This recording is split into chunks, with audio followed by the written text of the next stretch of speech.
ناظرین، جنرل عاصم منیر کو field marshal K عہدے پہ ترقی دی گئی ہے۔ یہ ایک بڑی خبر ہے اور اگر اسے میں خوش خبری کہوں تو وہ کم نہیں ہے۔ اور یہ ترقی کیوں دی گئی؟ اس کی کیا ریزنز ہیں؟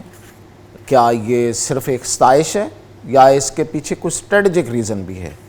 اور اس کے علاوہ بھی کچھ خوشخبریاں ہیں، وہ کیا ہیں وہ میں آپ سے شیئر کروں گا، اور وہ ہیں دراصل پاکستان اور بھارت کے حوالے سے، اور جو بھارت کی جو پراکسیز ہیں دہشت گرد ان کے حوالے سے کہ ان کے ساتھ اب ہم نے کیسے نپٹنا ہے۔ تو سب سے پہلے تو جنرل عاصم منیر کو فیلڈ مارشل بنایا گیا ہے۔ یہ 5 اسٹار جنرل ہوتے ہیں، یہ اس سے پہلے یہ 4 اسٹار جنرل تھے ایز آرمی چیف، اب یہ 5 اسٹار ہیں، یعنی کہ پوری آرمی میں ایک ہی 5 اسٹار جنرل اس وقت ہوں گے۔ پوری تمام جتنی فورسز ہیں ہماری ان سب میں یہ سینئر ترین جنرل ہوں گے اور فیلڈ مارشل ہیں۔ اب یہ سوال یہاں پہ کچھ لوگ اٹھا رہے ہیں کہ اس کی کیا ضرورت تھی؟ اس کی ضرورت تھی، ایک تو پہلی بات تو یہ ہے کہ ہم نے نو ڈاؤٹ بھارت کو اس کے غرور کو ہم نے زمین بوس کیا، اور اتنے مختصر ٹائم میں اتنی کمپریہنسو وار جو ہے وہ شاید ہی کسی نے دیکھی ہو، کہ اس میں سائبر وار بھی ہوئی، اس میں ایئر فورس بھی یوز ہوئی، اس میں جو زمینی فورس ہے وہ بھی یوز ہوئی، اور سب سے بڑی بات یہ ہے کہ بھارت کا پروپیگنڈا اور انٹرنیشنلی اس کا جو سفارتی تمام اس نے اپنی ہر طرح سے اس ڈرامے کو اپنے شکل میں اپنی طرف سے اس کو جو ڈرامے کو اصل کی حقیقت کی شکل دینے کی کوشش کی، وہ سارے کا سارا ناکام ہو گیا۔ اس لیے کیوں کہ یہ قیادت جو تھی وہ جنرل عاصم منیر کر رہے تھے۔ جنرل عاصم منیر کی تعریف جو ہے وہ آج نہیں ہو رہی، ان کی تعریف انٹرنیشنل میڈیا بہت عرصے سے کر رہا ہے۔ کوئی ان کو مین آف سٹیل کہہ رہا ہے، کوئی ان کو موسٹ پاورفل آرمی جنرل کہہ رہا ہے، اور پھر یہ کہ یہ وہی جنرل ہیں جو یہ فیصلے لے سکتے ہیں، یہ بھی بہت سے میڈیا نے کہا۔ اب یہ ضروری کیوں تھا؟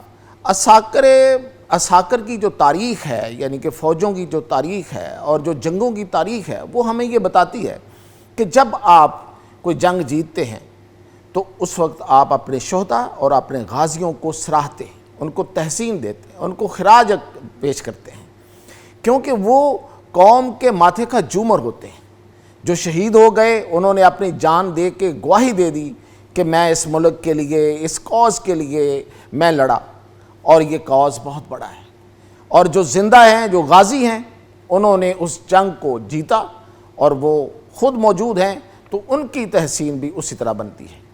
تو اس لیے بھی یہ ضروری تھا، جب سے دنیا چلی آ رہی ہے اس وقت سے یہ کیا جا رہا ہے، اور یہ اس لیے ضروری ہوتا ہے کہ آپ نے اپنی فورسز کا مورائل بلند کرنا ہوتا ہے، اور اپنی فورسز کو وہ میسج بالکل دینا ہوتا ہے کہ آپ نے واقعتاً بہت بڑا کام کیا ہے۔ اگر آپ اس کو سراہیں گے نہیں، آپ اس کی تحسین نہیں کریں گے، خراج نہیں ان کو پیش کریں گے، تو پھر کیسے پتہ چلے گا؟ آپ نے اپنی کامیابی کو ہی سیلیبریٹ نہیں کیا تو وہ کامیابی نہیں رہتی۔ دوسری بات، جب انڈین فورسز جو ہیں وہ اس وقت اپنے مورائل کے بدترین درجے پہ جا چکے ہیں، اور وہاں پہ ایک سراسیمگی ہے، اب ان کا میڈیا لگا ہوا ہے اس میں، وہ بھی میں آگے جا کے بات کرتا ہوں، لیکن وہ وہاں پہ ایک صف ماتم ہے، وہاں شکست ہے، وہ شکست خوردہ اس وقت بیٹھے ہوئے ہیں۔ تو اس وقت ان پہ اپنے آرمی چیف کو فیلڈ مارشل بنا کر ان کو ایک اور ان پہ یہ وار ہے، یہ ایک سائیکولوجیکل وار ہے، یہ ایک نفسیاتی وار ہے ان پہ، اور وہ جو ان کی قیادت ہے وہ مزید اپنے آپ کو ڈاؤن فیل کرے گی۔ تو اس لیے بھی یہ ضروری تھا، اور بالکل یہ ان کا رائٹ ہے کہ انہوں نے اتنی بڑی، اتنی اہم جنگ جس پہ پوری دنیا کی نظریں تھیں اور پوری دنیا دیکھنا چاہ رہی تھی کہ دیکھتے ہیں کہ کون اس میں جیتتا ہے، اور پاکستان اس میں جیتا، اور بڑی کامیابی سے اور بڑی پریسائزلی یہ جنگ جو ہے وہ پاکستان نے جیتی ہے۔ تو یہ ان کا رائٹ تھا، ان کا پریسائز تھا۔ اب میں آپ کو بتا رہا تھا کہ دشمن کیا کر رہا ہے۔ دشمن تو یہاں تک کر رہا ہے، ابھی میں آپ کو ایک ویژول دکھاتا ہوں کہ وہ یہ موٹر سائیکل کا انجن ہے۔ آپ سوچ سکتے ہیں کہ اس حد تک گر سکتا ہے. یہ موٹر سائیکل کا انجن دکھا کے انڈین میڈیا جو ہے وہ ہمارے معراج طیارے کا انجن دکھا رہا ہے. یہ سنگل پسٹن انجن ہے, یہ ذرا غور کیجئے گا. تو اس حد تک وہ گرا ہوا اور اس حد تک اپنے آپ کو لانے کی کوشش کر رہا ہے, اپنے قوم کا مرال بلند کرنے کی کوشش کر رہا ہے. ظاہر ہے کہ اس طرح کی جھوٹی خبروں سے, فیک نیوز سے تو وہ ہو نہیں سکتا. اور پھر یہ کہ آگے کیا خبریں ہیں میں آپ کو بتا رہا تھا. تو اور ہمارے پاس یہ خوشخبری ہے کہ چائنا نے اس جنگ کے جیتنے کے بعد آپ سمجھیں کہ ہمیں ایک تحفہ دیا ہے, اس جنگ کی جیت کا ایک تحفہ دیا ہے, اور وہ یہ ہے کہ J-35 ہمیں 50% کٹ پرائس پہ مل رہے ہیں. یعنی کہ 50% انہوں نے ہماری پرائس کم کر کے ہمیں یہ جہاز جو ہے وہ دے رہا ہے. اور پھر یہ کہ یہ ہماری جو رقوم کی ادائیگی ہے, یعنی کہ جو پاکستان نے پے کرنا ہے اس کی پرائس کو, وہ بھی انسٹالمنٹس میں کرنا ہے, قسطوں میں کرنا ہے. تو چائنا تو بہت خوش ہے, اور اس لیے بھی خوش ہے کہ اس کے دشمن کو جو بھارت ہے, جو امریکہ کی پراکسی ہے بیسیکلی, اس کو بڑا اس کے دانت کھٹے کیے ہیں پاکستان نے, اور پاکستان جو اس کا دوست ہے وہ اس جنگ میں آگے آیا.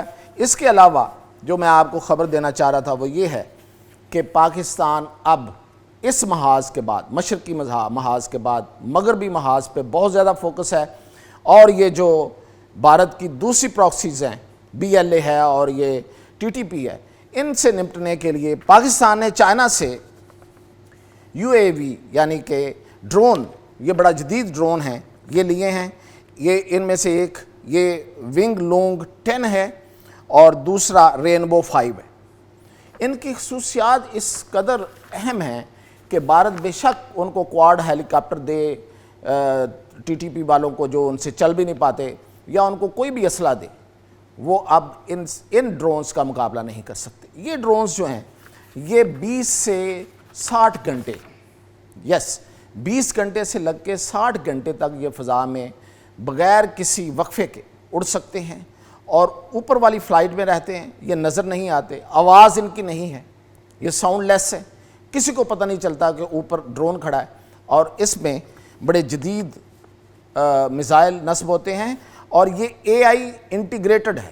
یعنی کہ یہ پہلے انفارمیشن انٹیلیجنس گیدر کرتا ہے, اور پھر اس انفارمیشن کو سیمولیشن جب ہو جاتی ہے اس کی, اور جب اس کے نتیجے میں اس کو جو ملتی ہے, فیڈ ملتی ہے, اس کے مطابق پھر اپنے ٹارگٹ کو یہ نشانہ بناتا ہے. اور یہ جو میں نے آپ کو جو پہلے اس سے پہلے دکھایا ہے, یہ والا جو ہے یہ جو ڈرون ہے, یہ ڈرون جو ہے یہ دیوار کے اندر تک دیکھ سکتا ہے, یہ عمارت کے اندر تک دیکھ سکتا ہے اور اس کو نشانہ بنا سکتا ہے. اور یہ اس وقت جدید ترین ڈرون ہیں جو چائنا پاکستان کو اس لعنت سے, یہ جو دہشت گردی کی لعنت ہے, اس سے نمٹنے کے لیے دے رہا ہے. اور چائنا پاکستان کے ساتھ مل کر, میں نے آپ کو بہت پہلے ایک خبر دی تھی, ایک مشترکہ فورس بھی بنا رہا ہے اس دہشت گردی کو نمٹنے کے لیے, تاکہ CPEC اور یہ جو ہمارا منرلز کا جتنا ہم نے یہ اب اس کو منرلز کو نکالنے کا جو ہم نے ٹھیکے دینے ہیں پوری دنیا کو, اس سارے اس کی حفاظت کی جا سکے, اور انڈیا کی یہ جو پراکسیز ہیں ان کو شکست دی جا سکے. اور سب سے بڑی اور اس سے بھی اہم خبر یہ ہے کہ ایک میزائل پاکستان جو ہے DF-41, یہ کو مانے نہ مانے, میں آپ کو خبر دے رہا ہوں, DF-41 پاکستان لے رہا ہے. یہ ICBM ہے, یہ انٹر کانٹیننٹل بیلسٹک میزائل ہے. اس کی جو رینج ہے وہ 12,000 سے 17,000 ہے, اور یہ اٹامک وار ہیڈ لے کے جا سکتا ہے. اس کا مطلب یہ ہے کہ یہاں سے پاکستان سے پوری دنیا نشانہ بن سکتی ہے. پوری دنیا ہمارے نشانے پہ نہیں ہے, ہماری دشمنی صرف اور صرف انڈیا سے ہے یا پھر اس کی پراکسیز سے ہے. ہاں, اگر کوئی اس کے ساتھ کندھے سے کندھا ملائے گا تو پھر اس سے بھی ہے. اور وہ میں نے آپ کو بتایا تھا کہ وہ ہم نے پھر کیا دھمکی دی تھی, اس کے بعد پھر جا کے ان کو ہوش آئی تھی. تو یہ ہے جی بڑی خبریں میں نے کہا آپ سے شیئر کروں, کہ نہ صرف یہ کہ general Asim Munir field marshal بنے ہیں, بلکہ اس کے علاوہ بھی پاکستان جو ہے وہ اس کا دفاع دن بدن مضبوط سے مضبوط ہو رہا ہے. اور ہماری اس وقت ڈیفنس ٹیم جو ہے وہ چائنا میں بیٹھی ہوئی ہے. اسحاق ڈار تو ہیں ہی ہیں, لیکن ڈیفنس ٹیم بھی بیٹھی ہے جو ان سارے معاملات کو دیکھ رہی ہے. مزید اپڈیٹ کے ساتھ پھر حاضر.